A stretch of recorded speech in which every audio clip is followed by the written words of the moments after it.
Anne's House of Dreams by Lucy Maud Montgomery. Chapter 1. In the Garret of Green Gables. Thanks be, I'm done with geometry, learning or teaching it, said Anne Shirley, a trifle vindictively, as she thumped a somewhat battered volume of Euclid into a big chest of books, banged the lid in triumph, and sat down upon it, looking at Diana Wright across the Green Gables garret, with gray eyes that were like a morning sky. The garret was a shadowy, suggestive, delightful place, as all garrets should be. Through the open window by which Anne sat blew the sweet, scented, sun-warm air of the August afternoon. Outside, poplar boughs rustled and tossed in the wind. Beyond them were the woods, where Lover's Lane wound its enchanted path, and the old apple orchard which still bore its rosy harvests munificently. And over all was a great mountain range of snowy clouds in the blue southern sky.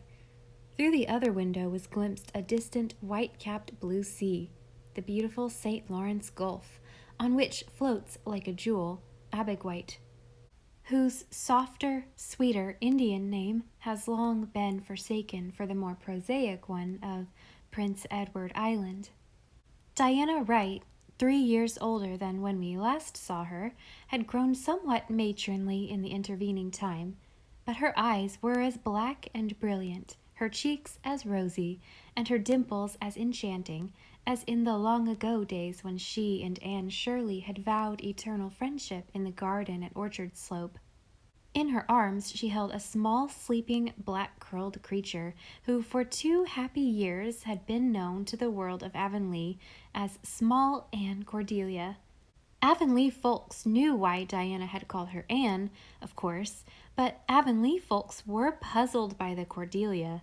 There had never been a Cordelia in the Wright or Barry connections. Mrs. Harmon Andrews said she supposed Diana had found the name in some trashy novel and wondered that Fred hadn't more sense than to allow it. But Diana and Anne smiled at each other. They knew how Small Anne Cordelia had come by her name. "You always hated geometry," said Diana, with a retrospective smile.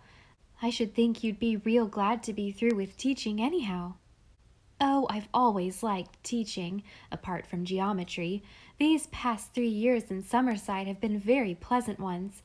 Mrs. Harmon Andrews told me when I came home that I wouldn't likely find married life as much better than teaching as I expected.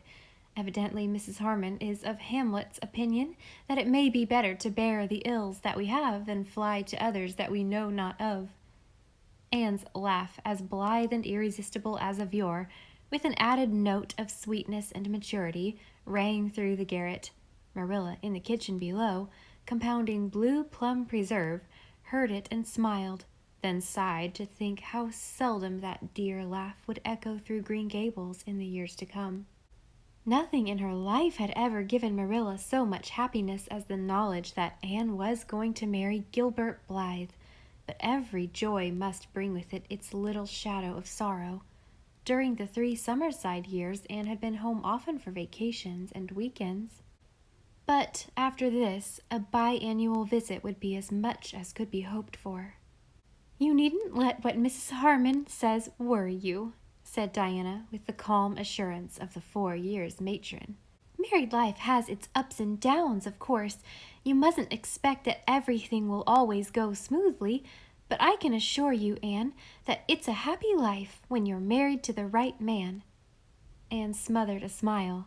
Diana's airs of vast experience always amused her a little. "I dare say I'll be putting them on, too, when I've been married 4 years, she thought. "Surely my sense of humor will preserve me from it, though."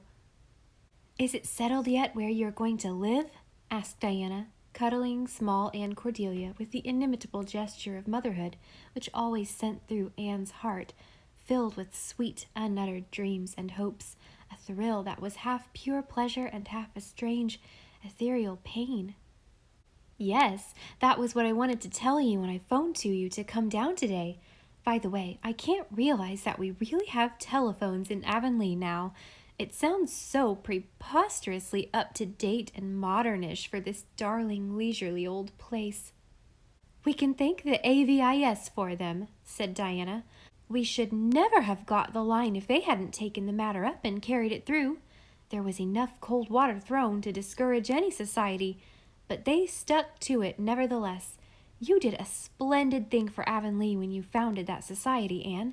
What fun we did have at our meetings. Will you ever forget the Blue Hall and Judson Parker's scheme for painting medicine advertisements on his fence? I don't know that I'm wholly grateful to the AVIS in the matter of the telephone, said Anne. Oh, I know it's most convenient, even more so than our old device of signaling to each other by flashes of candlelight. And, as Mrs. Rachel says, Avonlea must keep up with the procession, that's what. But somehow I feel as if I didn't want Avonlea spoiled by what Mr. Harrison, when he wants to be witty, calls modern inconveniences. I should like to have it kept always just as it was in the dear old years. That's foolish and sentimental and impossible. So I shall immediately become wise and practical and possible. The telephone, as Mr. Harrison concedes, is a buster of a good thing, even if you do know that probably half a dozen interested people are listening along the line. That's the worst of it, sighed Diana. It's so annoying to hear the receivers going down whenever you ring anyone up. They say Mrs. Harmon Andrews insisted that their phone should be put in their kitchen, just so that she could listen whenever it rang and keep an eye on the dinner at the same time. Today, when you called me, I distinctly heard that queer clock of the Pyes striking, so no doubt Josie or Gertie was listening. Oh, so that is why you said you've got a new clock at Green Gables, haven't you? I couldn't imagine what you meant. I heard a vicious click as soon as you had spoken. I suppose it was the Pye receiver being hung up with profane energy. Well, never mind the Pyes. As Mrs. Rachel says, Pyes they always were and Pyes they always will be. World without end, amen. I want to talk of pleasanter things. It's all settled as to where my new home shall be. Oh, Anne, where? I do hope it's near here. No, that's the drawback. Gilbert is going to settle at Four Winds Harbor, 60 miles from here. 60? It might as well be 600, sighed Diana. I never can get further from home now than Charlottetown. You'll have to come to Four Winds. It's the most beautiful harbor on the island. There's a little village called Glen St. Mary at its head, and Dr. David Blythe has been practicing there for 50 years. He is Gilbert's great-uncle, you know. He is going to retire, and Gilbert is to take over his practice. Dr. Blythe is going to keep his house, though, so we shall have to find a habitation for ourselves.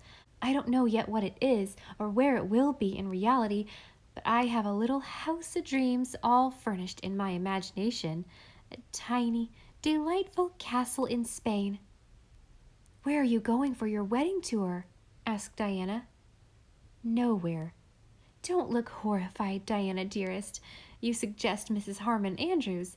She, no doubt, will remark condescendingly that people who can't afford wedding towers are real sensible not to take them. And then she'll remind me that Jane went to Europe for hers. I want to spend my honeymoon at Four Winds in my own dear house of dreams. And you've decided not to have any bridesmaid? There isn't anyone to have. You and Phil and Priscilla and Jane all stole a march on me in the matter of marriage, and Stella is teaching in Vancouver. I have no other kindred soul, and I won't have a bridesmaid who isn't. But you are going to wear a veil, aren't you? Asked Diana anxiously. Yes, indeedy. I shouldn't feel like a bride without one. I remember telling Matthew that evening when he brought me to Green Gables that I never expected to be a bride because I was so homely no one would ever want to marry me, unless some foreign missionary did. I had an idea then that foreign missionaries couldn't afford to be finicky in the matter of looks if they wanted a girl to risk her life among cannibals. You should have seen the foreign missionary Priscilla married. He was as handsome and inscrutable as those daydreams we once planned to marry ourselves, Diana. He was the best dressed man I ever met, and he raved over Priscilla's ethereal golden beauty. But of course there are no cannibals in Japan. Your wedding dress is a dream, anyhow, sighed Diana rapturously. You'll look like a perfect queen in it. You're so tall and slender. How do you keep so slim, Anne? I'm fatter than ever. I'll soon have no waist at all. Stoutness and slimness seem to be matters of predestination, said Anne. At all events, Mrs. Harmon Andrews can't say to you what she said to me when I came home from Summerside. Well, Anne, you're just about as skinny as ever. It sounds quite romantic to be slender, but skinny has a very different tang. Mrs. Harmon has been talking about your trousseau. She admits it's as nice as Jane's, although she says Jane married a millionaire, and you are only marrying a poor young doctor without a cent to his name. Anne laughed. My dresses are nice. I love pretty things. I remember the first pretty dress I ever had, the brown Gloria Matthew gave me for our school concert. Before that, everything I had was so ugly. It seemed to me that I stepped into a new world that night. That was the night Gilbert recited Bingen on the Rhine and looked at you and he said, "There's another, not a sister." And you were so furious because he put your pink tissue rose in his breast pocket. You didn't much imagine then that you would ever marry him. Oh, well, that's another instance of predestination, laughed Anne as they went down the garret stairs.